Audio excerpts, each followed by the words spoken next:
ఇప్పుడు మళ్ళీ చూడండి మత్తయి సువార్త 19వ అధ్యాయం. Here was an example of that. ఇక్కడ ఒక ఉదాహరణ ఉంది. ఎట్టండి, Moses had never commanded divorce. మోషే ఈ విడాకులు ఇవ్వడం అనే దాన్ని ఎప్పుడు కూడా ఆజ్ఞాపించలేదు. But here was somebody who wanted to divorce his wife. He twisted the scripture to suit his own need. అయితే ఎవరో తన భార్యకు విడాకులు ఇవ్వాలని కోరి దేవుని యొక్క వాక్యాన్ని వాళ్ళకి అనుకూలంగా దాన్ని And they came మార్చుకున్నారు. to Jesus. యేసు ప్రభువు దగ్గర And Jesus said Moses never commanded it. ఆయన అంటున్నాడు మోషే ఎప్పుడు ఇట్లా ఆజ్ఞాపించలేదు, He permitted it. దాన్ని అంగీకరించినాడు, Why అనుమతించాడు. did he permit it? ఎందుకు అనుమతించాడు? That is very important to understand. ఇది గ్రహించడం చాలా ప్రాముఖ్యమైనది. Matthew 19 verse 8. మత్తయి సువార్త 19:8.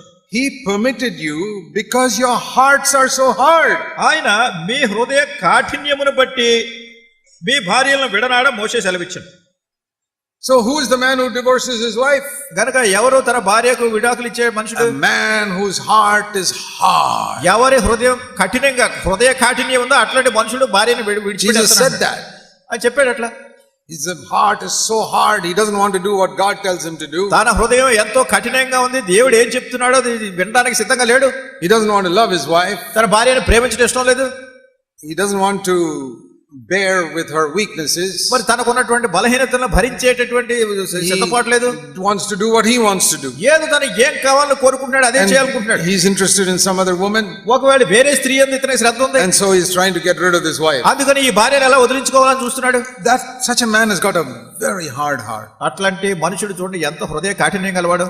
So in the Old Testament, people had a hard heart. గనుక పాత నిబంధనలో ఇట్లాంటి హృదయ కాఠిన్యం కలిగినటువంటి That is మనుషులు. why God permitted so many things in the Old Testament. అందుకొరకే దేవుడు పాత నిబంధనలో అనేకమైనటువంటి సంగతులను ఆయన అనుమతించాడంతే. But he does not permit it in the New Testament. అయితే నూతన బంధనలో ఇట్లా అనుమతించట్లేదు. For example, ఉదాహరణ చూడండి. in the Old Testament, they were permitted to be angry, but not permitted to kill. మరి పాత నిబంధనలో కోపించడం అనేటటువంటిది అనుమతించబడింది, కానీ చంపడం అనేది అనుమతించబడలేదు. But Jesus came అయితే యేసు ప్రభు వచ్చింది and he said that is Old Covenant. ఆయన అన్నాడు అది పాత నిబంధన. In the New Covenant, you must not even be angry. నూతన నిబంధనలో అసలు కోపపట్టడం కూడా అనుమతి లేదు. See Matthew chapter 5. మత్తయి సువార్త 5వ అధ్యాయం. This is the difference between a hard heart and a soft heart. కఠిన హృదయానికి మృదువైన హృదయానికి ఉన్నటువంటి భేదం ఇది. I was saying earlier that Jesus is saying, come away from the law and come into a bridal relationship with me. నేను మీకు ముందు చెప్పాను, మీరు ధర్మశాస్త్రం నుండి విడుదల పొంది నాతో మీరు పెండ్లి కుమార్తె వలె కలిగి ఉన్న సంబంధంలోకి రావాలని ప్రభు అంటున్నారు. You see the verse written there. Arise my love and come away. ఇక్కడ నా ప్రియులారా నీవు ప్రియురాలా నీవు లెమ్ము రమ్ము అని చెప్పండి. Come away from that hard heart type of relationship. ఈ కఠిన హృదయంతో ఉన్నటువంటి సంబంధం నుంచి నీవు బయటకు వచ్చేయాలి.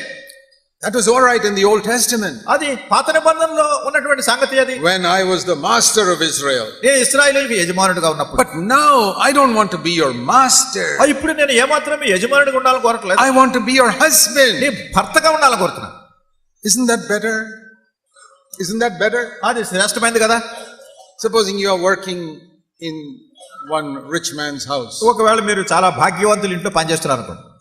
One of your sisters is working in some rich man's house. ఒకవేళ సహోదరుల్లో ఎవరో ఒకరు చాలా భాగ్యవంతులు ఐశ్వర్యవంతుల ఇంట్లో పనిచేస్తున్నారు. He's not a married man, but he's a very rich man. ఆయన పెళ్లి కాలేదు కానీ చాలా భాగ్యవంతుడు. And you're just a very poor servant working in his house, sweeping the floor and cooking the food. మీరు చాలా పేదరాలైనటువంటి స్త్రీ వాళ్ళ ఇంట్లో ఏదో పనులు చేయడానికి నేల శుభ్రం చేయడానికి అంత చేస్తున్నారు. Every month you get your salary and go. మరి ప్రతి నెల మీకు ఏదో జీతం ఇస్తున్నారు, మీరు వెళ్ళిపోతున్నారు. And you go and live in some little hut and come next morning to work. మీరు ఎక్కడో వెళ్ళో పూరు గుడిసెలో ఉంటున్నారు, మళ్ళీ తర్వాత రోజు పొద్దున్న మళ్ళీ వస్తున్నారు. Supposing one day the master says, ఒక రోజు యజమానుడు అంటాడు, I want to marry you. నిన్ను నేను పెళ్లి చేసుకుంటాను అంటాడు. Will you be happy? సంతోషిస్తారా? Oh, that's wonderful. He wants to marry me now. ఇది చాలా ఆశ్చర్యంగా ఉంది, నన్ను ఇప్పుడు పెళ్లి చేసుకోవాలనుకుంటున్నాడు. Then I can live in this house. ఇప్పుడు నేను ఇంట్లోనే ఉండొచ్చు. See the difference between being a servant and a wife. ఒక దాసిగా ఉండటానికి ఒక భార్యగా ఉండటానికి ఎంత భేదం ఉందో చూడండి. That is the difference between old covenant and new covenant. పాత నిబంధనకి కొత్త నిబంధనకి మధ్యలో ఉన్నటువంటి that is the difference between being under the law and having this bridal relationship with Christ. ధర్మశాస్త్రం కింద ఉండటానికి పెండ్లి కుమార్తె సంబంధం దేవునితో కలిగి ఉండటానికి పెండ్లి కుమారుని వలె ఈ భేదం ఎట్లా ఉంటుంది. That is the difference between having a hard heart and a soft heart. కఠిన హృదయం కలిగి ఉండటానికి మృదువైనటువంటి హృదయం కలిగి ఉండటానికి మధ్యలో ఉన్నటువంటి భేదం. Matthew 5 మత్తయి సువార్త 5వ verse 21. The old covenant, the law was, you shall not commit murder. పాత నిబంధనలో ఉన్నటువంటి ఆజ్ఞ ఏమిటంటే నువ్వు నరహత్య That is చేయకూడదు. written here. ఇక్కడ చదువుతాను. If you commit murder, you'll be liable to the court. మరి మీరు నరహత్య చేసినట్టయితే మిమ్మల్ని కోర్టులో తీసుకెళ్తారు. Verse 21. 21. But now in the new covenant, ఇప్పుడు నూతన నిబంధనలో see, that was the law of Moses, verse 21. 21వ వచనంలో ఉన్నటువంటిది మోషే ధర్మశాస్త్రంలో ఉన్న సంగతి. Jesus saying, Moses said, don't commit murder, otherwise we'll go to the court. మరి యేసు ప్రభువారు చెప్పారు Moses- నరహత్య చేయవద్దు, నరహత్య చేసినట్లయితే మీరు విమర్శకు That's what లోనవుతారు. Moses said that. అది మోషే చెప్పాడు. But I'm saying to you, verse 22, Jesus says, I'm saying, 22వ వచనంలో నేను మీతో చెప్పినది ఏమనగా, I'm not saying what Moses said. మోషే చెప్పిందని నేను చెప్పట్లేదు. I'm raising the standard higher. నేను ఈ అంతస్తుని ఇంకా పైకి పెంచుతున్నాను. I'm saying, if you're angry with your brother, you'll go to the court. తన సహోదరుని మీద కోపపడి ప్రతివాడు విమర్శకు లోనగును. Did you see the difference? చూడండి ఈ భేదం చూసారా? Old Testament, Moses said, if you commit murder, you'll go to the court. పాత నిబంధనలో మోషే అన్నాడు మీరు నరహత్య చేస్తే విమర్శకు లోనవుతారు. Jesus says, if you're angry with your brother, you'll go to the court. యేసు ప్రభువారు అంటున్నారు నీ సహోదరుడి మీద నువ్వు కోపగిస్తే నువ్వు విమర్శకు లోనవుతున్నావు. What a difference this is. చూడండి ఎంత భేదం ఉందో దానికి దీనికి. What he was saying is, ఇక్కడ ఏంటి చెప్పబడింది? anger is like murder in the heart. కోపం అనేటటువంటిది హృదయంలో హత్య చేసినట్టు. You don't take a knife and kill him. అంటే మీరు కత్తి తీసుకుని వెళ్ళి పడవట్లేదు, That is external murder. అది బాహ్యంగా క్రియాపూర్వకంగా చేసేది. But when you're angry with somebody, అయితే ఎవరి మీద మీకు కోపం వస్తుంటే you're killing that person in your heart. మీ మనసులో మీ హృదయంలో ఆ వ్యక్తిని చంపేస్తున్నారు. That is the difference between Old Testament and New Testament. పాత నిబంధనకి కొత్త నిబంధనకి భేదం ఇది. Or see another example. మరి ఒక ఉదాహరణ చూడండి. Verse 27. 27. The Old Testament law was, you shall not commit adultery. మరి పాత నిబంధనలో ఉన్నటువంటి ధర్మశాస్త్రం ఏంటంటే వ్యభిచారం చేయవద్దని ఆజ్ఞ. That is Moses' law. అది మోషే ఆజ్ఞ. But Jesus says, అయితే యేసు ప్రభువు I'm saying to you, నేను మీతో చెప్పినది ఏమనగా, if you lust after a woman in your heart and you wish you could commit adultery with her, you've already committed it. ఒక స్త్రీని మోహపు చూపుతో చూచి ప్రతివాడు అప్పుడే తన హృదయమందు ఆమెతో వ్యభిచారం చేసిన వాడగును. So if you don't commit murder, you're living under the old covenant. మీరు గనక ఈ యొక్క నరహత్య చేయకపోతున్నట్టయితే మీరు పాత నిబంధన కాలంలో If ఉన్నారు. you want to live by the new covenant, you must overcome anger. ఇప్పుడు నూతన నిబంధన అంతస్తులో జీవించాలంటే కోపం అనే దాని నుంచి మీరు జయించాలి. In the old covenant, if you don't commit adultery, you have kept the law. మరి పాత నిబంధనలో వ్యభిచారం చేయకుండా ఉన్నట్టయితే ధర్మశాస్త్రాన్ని అనుసరించినట్టే. In the new covenant, you should not even lust with your eyes. నూతన నిబంధన అంతస్తు ఎలా ఉందంటే ఒక స్త్రీని మోహపు చూపుతో చూడడానికి కూడా వీల్లేదు. But take another example. మరి ఒక ఉదాహరణ చూపిస్తాను. In the Old Testament, the law was, verse 33, you must not make a false vow.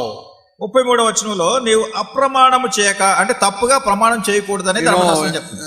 They would put their hand on some holy book and say, I'm going to speak the truth now. వాళ్ళు పరిశుద్ధ గ్రంథమే చేయి పెట్టించి నేను సత్యమే చెప్తాను అని చెప్పిస్తారు. In some court and all, sometimes they ask you to do that. కొన్ని కోర్టులో కూడా ఇలా చెప్పిస్తారు, పుస్తకం మీద చేయి పెట్టి నేను సత్యమే చెప్తాను. Put your hand on the Bible and say, I'm speaking the truth. Bible మీద చేయి పెట్టి నేను సత్యం చెప్తున్నాను చెప్పమంటారు. Jesus said no. యేసు ప్రభువారు కాదన్నారు. I'm saying you should not make any oath like that. నేను మీతో చెప్పినది ఏమనగా ఎంత మాత్రము ఒట్టు పెట్టుకొనవద్దు. Verse 37, when you say yes, it must be yes. 37వ వచనంలో మీ మాట అవునంటే అవును, When you say no, it is no. కాదంటే కాదని ఉండవలను. You don't have to put your hand on the Bible and say, now I am speaking the truth. మీరు Bible మీద చేయి పెట్టి ఇప్పుడు నేను సత్యమే చెప్తున్నానని చెప్పక్కర్లేదు. See, when you put your hand on the Bible and say, now I'll speak the truth. అంటే బైబిల్ మీద చేయి పెట్టి ఇప్పుడు నేను సత్యం చెప్తున్నాను అని మీరు చెప్తున్నారు అనుకోండి.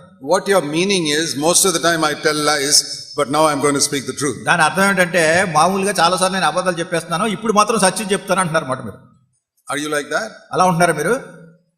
That only when you put your hand on the Bible, you'll speak the truth? Bible మీద చేయి పెట్టినప్పుడే సత్యం చెప్తున్నారా? Rest of the time you tell lies? మిగతా సమయం అంతా అబద్ధాలు చెప్తున్నారా? Then you're in the Old Testament. అప్పుడు అది ఆ పాత నిబంధనకు సంబంధించింది. Jesus says, యేసుక్రీస్తు ప్రభువారు అంటున్నారు yes, yes. అవునంటే అవును, No, no. కాదంటే కాదు. You shouldn't go back on your word. ఈ యొక్క వాక్యాన్ని మీరు మళ్ళీ తప్పకూడదు. What I'm trying to say is the standard is so high in the మీకు New చెప్పకూడదు Testament. ఏమిటంటే ఈ అంతస్తు చాలా ఉన్నతమైంది. Because a servant can live in a low standard, but a wife cannot live at the low standard if she's the wife of a rich person. ఎందుకంటే ఒక దాసి పనిచేసే వ్యక్తి చాలా కింద అంతస్తులో ఉండొచ్చు, కానీ భార్య మాత్రం ఎందుకంటే ఐశ్వర్యవంతుని భార్య చాలా ఉన్నతమైన స్థాయిలో ఉంటుంది. You see, you go to some very rich man's house, చూడండి, చాలా ధనికులైన వాళ్ళ ఇంట్లోకి వెళ్ళారనుకోండి, and all the servants will be wearing very ordinary cheap clothes. మరి అక్కడ ఉన్నటువంటి పని చేసేటటువంటి దాసిలు చాలా సామాన్యమైనటువంటి తక్కువ రకం బట్టలు కట్టుకుని ఉంటారు. But the wife will be wearing a grand dress. అయితే భార్య మాత్రం చాలా గంభీరంగా చాలా మంచి విలువైన వస్త్రాలు కట్టుకుంటుంది. Spiritually, what does that mean? ఆత్మీయంగా దాని అర్థం ఏంటి? Spiritually, it means that if you live as a servant before God, your spiritual standard is very low. ఆత్మీయంగా కూడా దేవుని దృష్టిలో మీరు ఏదో సేవకుల మాదిరి అంటే పనిచేసే దాసీల మాదిరిగా ఉన్నారంటే ఆత్మీయ అంతస్తు చాలా తక్కువగా ఉందని. Like that rich man's servant can have dirty clothes. ఒక ఐశ్వర్యవంతుని ఇంట్లో పనిచేసే దాసి చాలా మురికి బట్టలు When you తక్కువ live రకం బట్టలు under the old covenant, your heart can be dirty. పాత నిబంధన అనుసరించి మీ యొక్క హృదయం కూడా చాలా మురికిగా ఉండొచ్చు. That's not serious. అది అంత పెద్ద తీవ్రమైనది కాదు. You are allowed to have a dirty heart under the old covenant. మరి పాత నిబంధనలో ఇట్లాంటి మురికి హృదయాన్ని కలిగి ఉంటాను కూడా అనుమతించబడింది. You can have anger. కోపం రావచ్చు, You can have lust. మోహం ఉండొచ్చు, You can tell lies in your heart. హృదయంలో అబద్ధం చెప్పొచ్చు, It's permitted. సరే అనుమతించబడ్డాయి. But in the new covenant, నూతన నిబంధనలోకి వచ్చేసరికి like that man's wife is dressed with grand clothes, మరి Rich ఐశ్వర్యవంతుని man. భార్య చాలా విలువైన వస్త్రాలు ధరించినట్టుగా our spiritual dress in our heart must be very high standard. మన హృదయంలో ఉన్నటువంటి ఆత్మీయమైనటువంటి వస్త్రాలు చాలా ఉన్నతమైన హెచ్చు స్థాయిలో ఉండాలి. So what is Jesus saying when he says, "My love, come away"? కనుక యేసుక్రీస్తు ప్రభువారు నా యొక్క నిష్కళంకురాల ప్రియురాల రమ్ము అని చెప్తున్న అర్థం Come ఏంటి? away from that low standard of life where your heart is dirty all the నీ time. హృదయం ఎల్లప్పుడూ మురికిగా ఉండేటటువంటి ఆ యొక్క అధో స్థానాల నుంచి నువ్వు పైకి రావాలి. Come to this higher level. నువ్వు ఇంకా ఉన్నతమైన స్థానంలోకి రావాలి. I mean, if the rich man tells the servant, "Now you don't have to wear these dirty clothes. Come and be my wife. I'll give you good clothes." ధనికుడైనటువంటి వ్యక్తి నువ్వు ఇక ఏమాత్రం ఈ తక్కువ రకం బట్టలు ఎట్లాంటి కట్టుకోకర్లేదు, నా భార్యగా ఉండు, నువ్వు చాలా ఐశ్వర్యవంతమైనటువంటి వస్త్రాలు ధరించున్నాళ్ళు చెప్పినట్టుగా She'll ఉంటుంది. be so happy. ఆమె చాలా సంతోషిస్తుంది. And when the Lord says to me, ప్రభు నాతో చెప్తున్నప్పుడు, "I'm going to take away your dirty heart and I'm going to give you a clean heart," I should be so happy. నీ మురికి హృదయాన్ని నేను తీసేస్తాను, నీకు శుద్ధమైనటువంటి హృదయాన్ని నీకు ఇస్తాను అని ప్రభు చెప్తున్నప్పుడు ఎంతో సంతోషించాలి.